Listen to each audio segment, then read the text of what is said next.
Dans le cadre d'une série de reportages intitulée Les littéraires, la Société Saint-Jean-Baptiste du Centre du Québec ainsi que Télécœur est fière de vous présenter ce reportage. Donc, Caroline, je suis en ta compagnie ce matin. Pétillante Caroline, tu es écrivaine. Dis-moi, qu'est-ce que tu écris? Pour l'instant, c'est des romans historiques. Donc, j'ai écrit Le Chant de la Cigale. Le tome 1, c'est sorti au mois de mars l'année passée. Et c'est au mois d'avril que sortira le second tome du Chant de la Cigale. Parle-moi un peu de ton parcours. Pour écrire des romans historiques, j'imagine que tu as quand même un petit background là-dedans.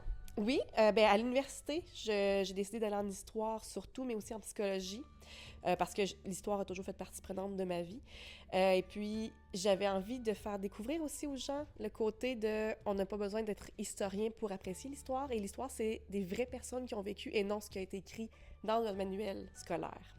Donc, c'était vraiment pour ça que j'ai voulu aller plus approfondir mes connaissances aussi.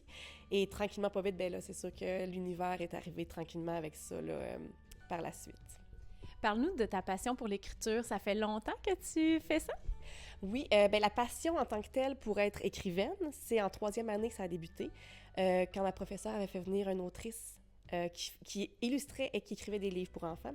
Et là, mon cerveau d'enfant a découvert que c'était un métier, donc je me suis dit, pourquoi pas moi? Alors, c'est là que ça a vraiment déclenché quelque chose. Mais avant ça, j'avais quand même cette verve-là de raconter des histoires, d'enregistrer. Avant même de savoir lire, j'enregistrais des cassettes que je donnais à ma famille comme cadeau de Noël, une histoire de ci, une histoire de ça. Donc, c'était vraiment quelque chose qui était dans ma personnalité.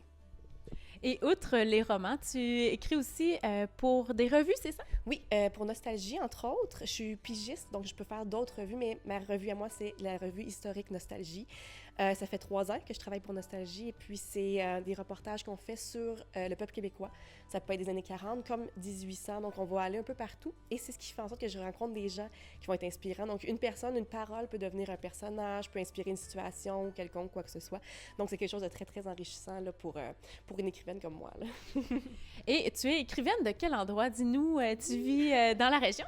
Je viens de Notre-Dame de Pierreville, donc je suis native de Notre-Dame, et j'ai ma maison maintenant à Notre-Dame, donc je suis restée où mes racines sont. Pour ceux qui ne savent pas, Notre-Dame, c'est entre Nicolet et Sorel, donc près du lac Saint-Pierre.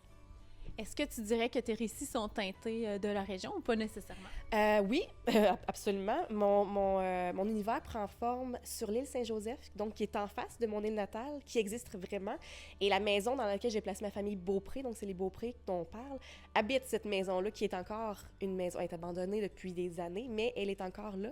Donc c'est vraiment de ma région natale, oui, mais j'invente des places qui sont des miroirs, si on veut, de places réelles aussi. Donc, on a de l'imaginaire, on a de la réalité qui sont mélangés là-dedans. C'est super. Et parle-nous, j'imagine que pour écrire, ben, il faut quand même avoir un certain amour pour la langue française. Parle-nous un petit peu. Oui, j'ai toujours été une petite fille qui aimait beaucoup la langue. Je suis moins mathématique que français. Mon frère était complètement l'opposé. Moi, j'étais une petite parleuse, lui, c'était un petit calculateur. Mais j'ai un aspect très logique dans ma façon de penser. Par contre, je suis quelqu'un de très, très, très verbal. Donc, c'est quelque chose qui est très important. Je suis allée en littérature à l'université. J'ai voulu aussi faire des classes à des enfants qui avaient des difficultés pour leur apprendre le goût de lire, d'écrire surtout, et de créer des BD, des dessins, peu importe comment on faisait ça. C'est quelque chose qui, je trouve, notre langue est un trésor. Donc, c'est important de faire prospérer ce trésor-là un peu partout.